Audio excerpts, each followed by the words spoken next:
రాజకీయాల్లో ఉన్నారు కాబట్టి ఈ క్వెషన్ అడుగుతున్నాను. కవితది అదే ఎమ్మెల్సీ కవిత గారిది, అటు తీన్మార్ మల్లన్నది. ఈ ఇష్యూ మీద మీ ఒపీనియన్ ఏంటిది? ఎవరిది రాంగ్ ఉంది? ఎవరిది కరెక్ట్? కుక్క కాటుకు చెప్పు దెబ్బ ఆ! అని ఒక సామెత విన్నావు కదమ్మా. అవును. అదే జరిగింది. అంటే ఎవరికి?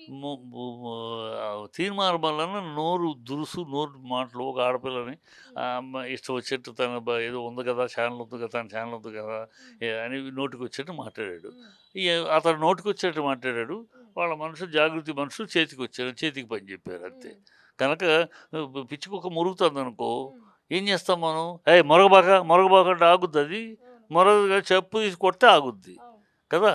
అదే జరిగింది. ఈ మురుగుడికి సరైన జవాబు అది. ఈ ఈ మురుగుడు ఆగాలి. ఎవరు తప్పు అంటే నువ్వు మురిగావు, వాళ్ళు కొట్టారు. నువ్వు మాట్లాడేటప్పుడు రాజకీయంగా విమర్శించేటప్పుడు దానికి ఒక సంప్రదాయం, ఒక సంస్కారం ఉండాలి. భాష నీకు నా నోటికొచ్చేది, నాకు చాలా నోటికొచ్చేట్టు మాట్లాడేస్తాను, నోటికొచ్చేది చెప్పేస్తాను. ఆడపిల్లలు లేదు ఏమి ఇష్టం రాజకీయం కనుక, రాజకీయాల్లో కనుక ఆ రాజకీయాల్లోకి ఆడపిల్లలు వస్తే మీ ఇష్టం వచ్చి మాట్లాడేస్తారు. అహంకారంతో మాట్లాడారు అనుకుంటున్నారు. అతనికి ఏం అహంకారం లేదు. తనను తాను ఎప్పటికప్పుడు లైమ్ లైట్‌లో పెట్టుకోవాలి.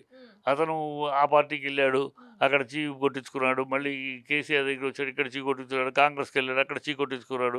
కాంగ్రెస్‌లో చేరిన కాంగ్రెస్ ఎందుకు చీ కొడతది అతన్ని? నోటి దూల కదా రెడ్లందరూ ఉత్సాహకాలు పిచ్చివాగుడు వాగబట్టే కదా. అతను నోరు అంతే. పిచ్చివాగుడు అవుతూ ఉంటాడు. ఏదో నోటికొచ్చేది గొప్ప అనుకుంటున్నాడు అతను. అప్పుడేదో తీర్మానం టీవీలో ప్రోగ్రామ్ కొంచెం ఎంజాయ్ చేశారు. ఇక దాంతో వచ్చిన పేరుతోటి ఈ పేటరీకిపోతాడు. నోటికొచ్చిన భాష, నోటికొచ్చిన ఎటకారాలు, నోటికొచ్చిన విమర్శలు. విమర్శ చెయ్యి, రాజకీయ విమర్శ చెయ్యి, విధానాల మీద విమర్శ చెయ్యి. వ్యక్తిగతం ఏంటిది? వ్యక్తిగతంగా విమర్శలేంటిది? అది అతను చేసాడు, అతనికి అనుభవిస్తున్నాడు.